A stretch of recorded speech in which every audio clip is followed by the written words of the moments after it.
बिहार की राजनीति में एक नेता थे रामविलास पासवान, जिन्हें राजनीति का मौसम वैज्ञानिक कहा जाता था, जो पहले से समझ जाते थे सरकार किसकी बनने वाली है। लेकिन नीतीश कुमार को समझने वाला वैज्ञानिक आज तक नहीं बना है, क्योंकि नीतीश कुमार को अगर कोई समझ सकता है तो वो खुद है। क्योंकि सच ये है कि नीतीश कुमार लगातार हिंट दे रहे थे कि वो पाला बदलने वाले हैं, लेकिन लालू और तेजस्वी इसे समझ नहीं पाए।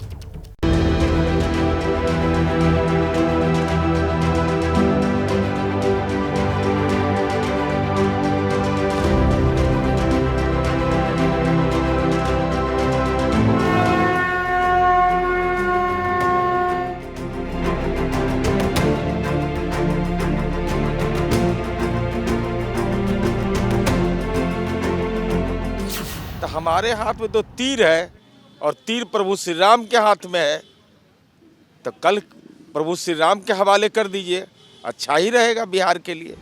बिहार में फिर एक बार सरकार बदल गई है, फिर एक बार नीतीश कुमार की निष्ठा बदल गई है।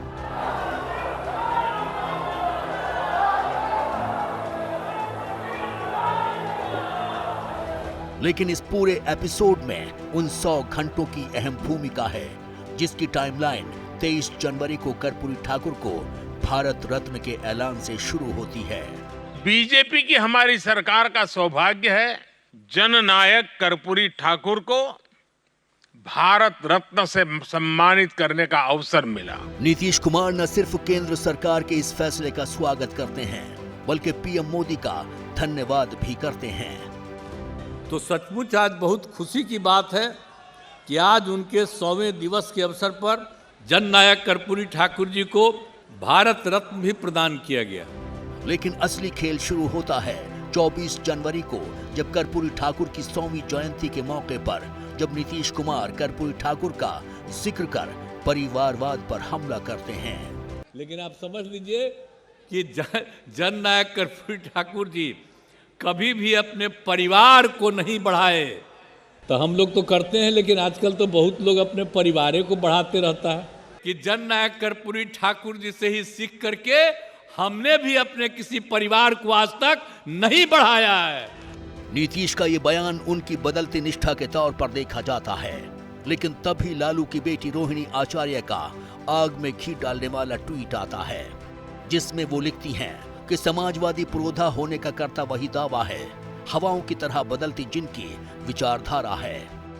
हालांकि थोड़ी देर बाद ही रोहिणी आचार्य अपने इस ट्वीट को डिलीट भी कर देती हैं, लेकिन तब तक बिहार का पूरा सियासी माहौल बदल जाता है।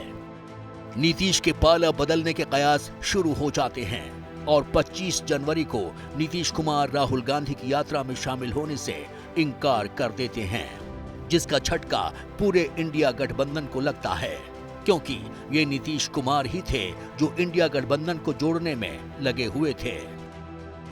ये सिर्फ नीतीश कुमार थे, जनता दल यू था, जिसकी वजह से इंडिया गठबंधन बना और कांग्रेस पार्टी को भारत की राजनीति में पुनः स्थापित करने का और सम्मान दिलाने का काम हमने किया। इसी दिन एक और झटका उस वक्त लगता है जब नीतीश कैबिनेट की बैठक होती है, जो सिर्फ 25 मिनट में खत्म हो जाती है।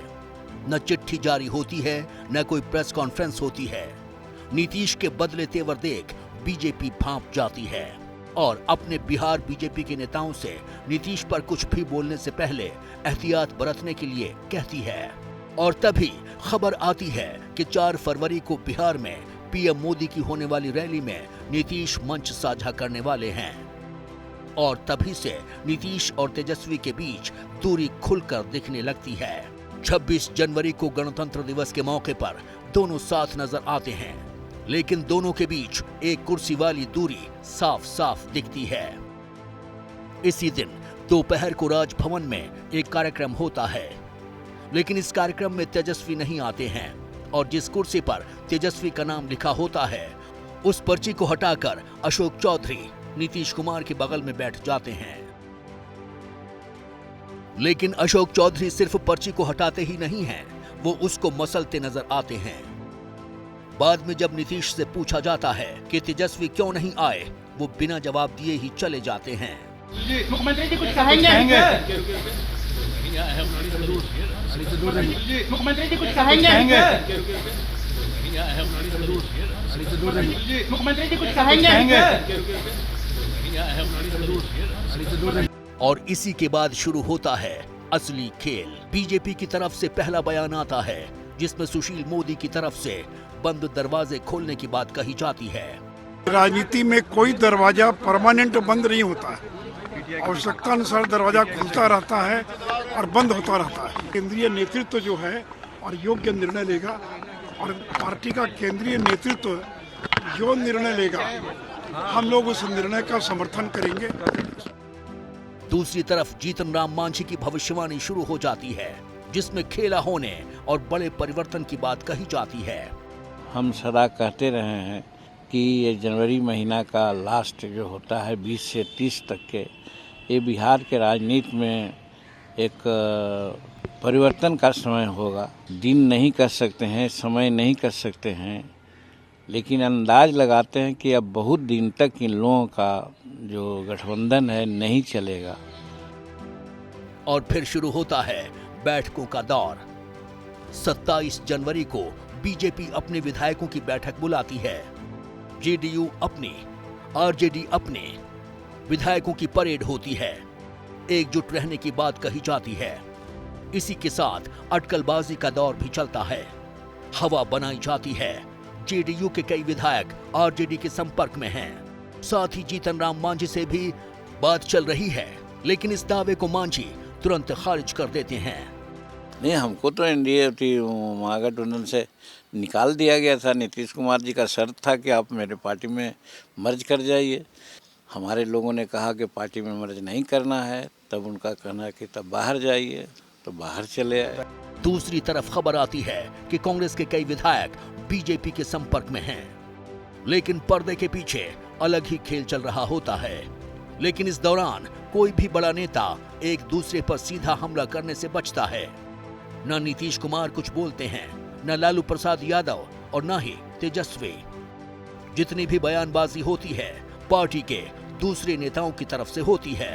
आपने ये जो विश्व कीर्तिमान स्थापित किया पलटी मार का, अब जनता आप पर भरोसा कभी नहीं कर सकती। जिस मेहनत से, जिन इरादों से नीतीश कुमार ने इसको संगठित किया था, कांग्रेस पार्टी के गैर जिम्मेदाराना और अड़ियल रवैये ने इसको तार तार कर दिया है। जो गठबंधन इंडिया का हमने तैयार किया था वो अब तार तार हो चुका है और अपने विघटन की तरफ। लेकिन तब तक ये साफ हो जाता है कि नीतीश कुमार अब आरजेडी के साथ नहीं रहेंगे और एनडीए के साथ मिलकर नई सरकार बनाएंगे। उधर पटना से लेकर दिल्ली तक हलचल बढ़ने लगती है। बीजेपी की तरफ से शीर्ष नेतृत्व एक्टिव हो जाता है।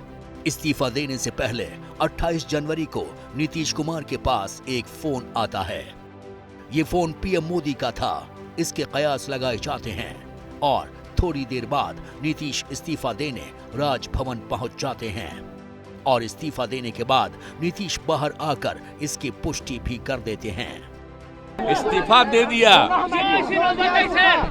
समझ गए ना।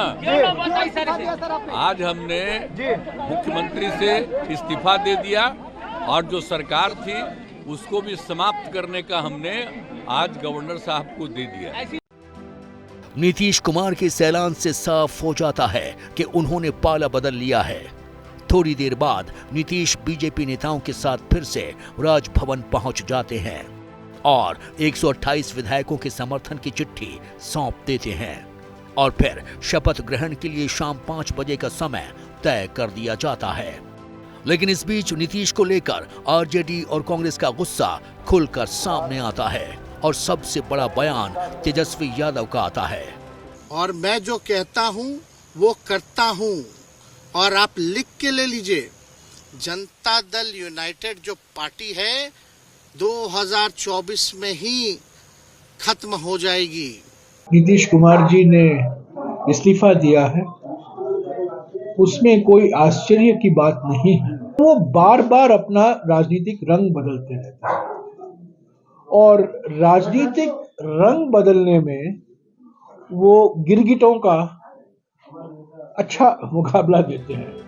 और 28 जनवरी की शाम 5 बजे नीतीश कुमार 9वीं बार मुख्यमंत्री की शपथ लेकर फिर से बिहार की कुर्सी पर विराजमान हो जाते हैं। मैं नीतीश कुमार सत्यनिष्ठा से प्रतिज्ञान करता हूं कि मैं विधि द्वारा स्थापित भारत के संविधान के प्रति सच्ची श्रद्धा और निष्ठा रखूंगा। नीतीश कुमार के साथ बिहार के डिप्टी सीएम के तौर पर सम्राट चौधरी और विजय सिन्हा शपथ लेते हैं। इस पूरे एपिसोड में नीतीश कुमार की निष्ठा को बदलने में 100 घंटे लगते हैं, क्योंकि जो नीतीश कुमार 22 जनवरी तक बीजेपी के खिलाफ गठबंधन की फौज तैयार कर रहे थे, वही नीतीश अब उसी बीजेपी के साथ खड़े हैं। जैसे ही घड़ी का काटा दोपहर 2:30 पे आए, बबीता जी का दिल सास बहू साजिश के लिए मचल जाए। और ये है इनकी बहू, पूरे दिन ऑफिस की टेंशन हो जाए गॉन जब ये करें अपना फेवरेट शो फ्री टाइम पे ऑन। इनकी तरह आप भी देखिए अपना फेवरेट शो अपने टाइम पर और डाउनलोड कीजिए एबीपी लाइव ऐप अपने स्मार्ट टीवी पर।